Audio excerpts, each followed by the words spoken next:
Hey everyone, welcome to the Learnplex. आज की इस वीडियो लेक्चर में मैं आपको बिजनेस एनवायरनमेंट के कुछ बेसिक कॉन्सेप्ट्स के बारे में बताऊंगी, जिसमें सबसे पहला है इंट्रोडक्शन ऑफ बिजनेस एनवायरनमेंट, जिसमें हम बिजनेस एनवायरनमेंट का बेसिक सा इंट्रो देखेंगे। तो सबसे पहले हम देखते हैं what is a business. Business is an organisation or enterprise engage in producing goods and services for profit motive. Business एक ऐसी ऑर्गेनाइजेशन है या इंटरप्राइज है जो टोटली इंगेज होती है गुड्स को प्रोड्यूस करने में या सर्विसेज को प्रोवाइड करने में, ताकि प्रॉफिट को अर्न कर सके। अगर आपसे कोई बिजनेस की बेसिक डेफिनेशन पूछे तो business is an economic activity which is done on a regular basis to earn a profit. Business एक ऐसी इकोनॉमिक एक्टिविटी है। अब एक्टिविटी क्या होता है? कोई भी काम करना एक्टिविटी है। एक्टिविटी दो तरह की होती है, economic and non economic. Economic activity कौन सी होती है? जिसको करने से आप प्रॉफिट अर्न करते हैं या कुछ भी अर्न करते हैं। और नॉन इकोनॉमिक एक्टिविटी कौन सी होती है? जिससे आपको साइकोलॉजिकल और मेंटल सेटिस्फेक्शन मिलती है। तो बिज़नेस एक ऐसी इकोनॉमिक एक्टिविटी है जिसको आप रेगुलर बेसिस पे परफॉर्म करते हैं ताकि प्रॉफिट को अर्न कर सकें। बिज़नेस का जो बेसिक एम है वो क्या है? अपनी वेल्थ को मैक्सिमाइज़ करना और प्रॉफिट को इंक्रीज़ करना। तो अपने एम को अचीव करने के लिए बिज़नेस डेली की बेसिस पे प्रिपरेशंस करता है। Next is a It is a collective effort where a firm is engaged in commercial, industrial or professional activities. ये एक कलेक्टिव एफर्ट है जिसमें बिजनेस इंगेज होता है। कमर्शियल एक्टिविटीज़ कौन सी होती हैं? प्रॉफिट अर्निंग या profit making activities.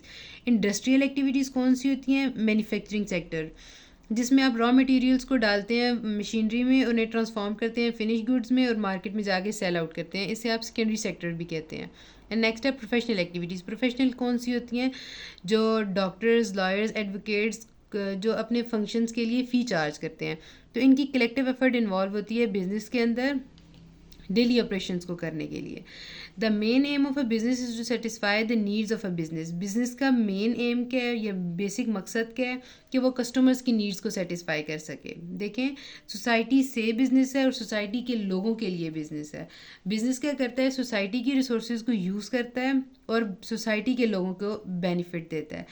Land, labour, capital, ये क्या है? सोसाइटी की रिसोर्सेज हैं। बिजनेस इन रिसोर्सेज को यूज़ करता है और सोसाइटी के लोगों को सर्विसेज देता है।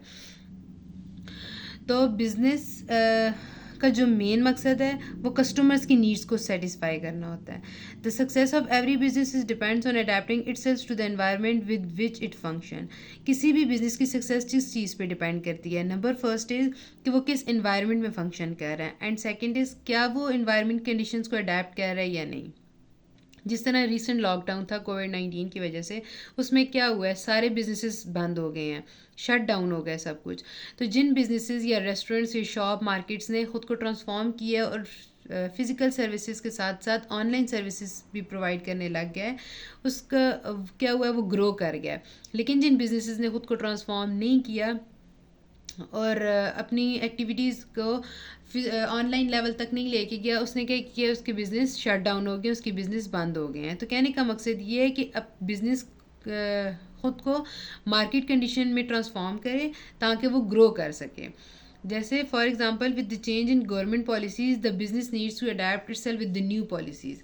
जिस तरह गवर्नमेंट की पॉलिसीज़ चेंज हो रही हैं तो बिज़नेस के लिए ज़रूरी है कि वो उनको अडेप्ट करे, ताकि उन न्यू पॉलिसीज़ को अडेप्ट करे ताकि वो फिर ग्रो कर सके लीगल वे में। एक और अगर मैं आपको एग्जांपल दूँ टेक्नोलॉजिकल एडवांसमेंट की, तो जिस तरह टेक्नोलॉजिकल एडवांसमेंट हो रही है उसकी वजह से एग्जिस्टिंग प्रोडक्ट ऑब्सोलीट हो गए हैं, ये कह सकते हैं आउटडेटेड होते जा रहे हैं। जिस तरह स्मार्टफोन्स हैं, टेलीफोन्स थे, तो इसकी आप एग्जांपल ले लें नोकिया कंपनी। अब नोकिया कंपनी ने ख़ुद को ट्रांसफॉर्म नहीं किया, टेक्नोलॉजिकल एडवांसमेंट को अडॉप्ट नहीं किया, तो उसकी वजह से क्या हुआ है कि वो डाउनफॉल में चली गई है। तो बिज़नेस के लिए ज़रूरी है कि वो जिस एनवायरनमेंट में फंक्शन कर रहा है उसकी कंडीशंस को या सिचुएशंस को अडेप्ट करे। नेक्स्ट है business environment include those external factors and institutions over which it does have direct control. अब बिजनेस एनवायरनमेंट पे दो तरह के फैक्टर्स अफेक्ट करते हैं। Number first is internal factors and second is external factors. Internal factors कौन से हैं? जिन पर बिजनेस का डायरेक्ट कंट्रोल है, और एक्सटर्नल फैक्टर्स कौन से हैं? जिनका बिजनेस के ऊपर डायरेक्ट कंट्रोल नहीं है। देखें, अब स्वॉट एनालिसिस आपने पढ़ा हुआ है, SWOT, स्वॉट, strength, weaknesses, opportunities and threats. इनमें स्ट्रेंथ एंड वीकनेसेस क्या है? इंटरनल फैक्टर्स हैं जिनका बिजनेस जिन को बिजनेस कंट्रोल कर सकता है, लेकिन जो अपॉर्चुनिटीज़ और थ्रेट्स हैं ये एक्सटर्नल फैक्टर्स हैं जिनको बिजनेस कंट्रोल नहीं कर सकता, ये एक्सटर्नल वे से बिजनेस के ऊपर इम्प्लीमेंट होती हैं और ये नेचुरली भी अनकंट्रोलेबल है कि ये मार्केट की तरफ से आती हैं। अब बिजनेस एनवायरनमेंट में वो फैक्टर, एक्सटर्नल फैक्टर्स और इंस्टीट्यूशंस इन्वॉल्व हैं जिनका बिजनेस डायरेक्ट कंट्रोल नहीं कर सकता।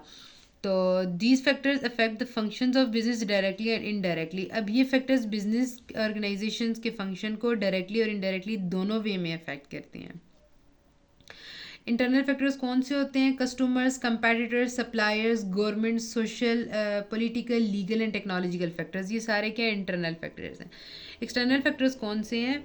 The set of external factors such as external economic activities, economic factors, social factors, political and legal factors, democratic factors and technical factors, ये सारे external factors हैं जो नेचुरली भी अनकंट्रोलेबल हैं और ये बिजनेस की डिसीजन को अफेक्ट करते हैं, जिसे कहते हैं बिजनेस एनवायरनमेंट। तो ये था बिजनेस एनवायरनमेंट का बेसिक्स इंट्रो। आई होप कि आप सबको समझ आई होगी।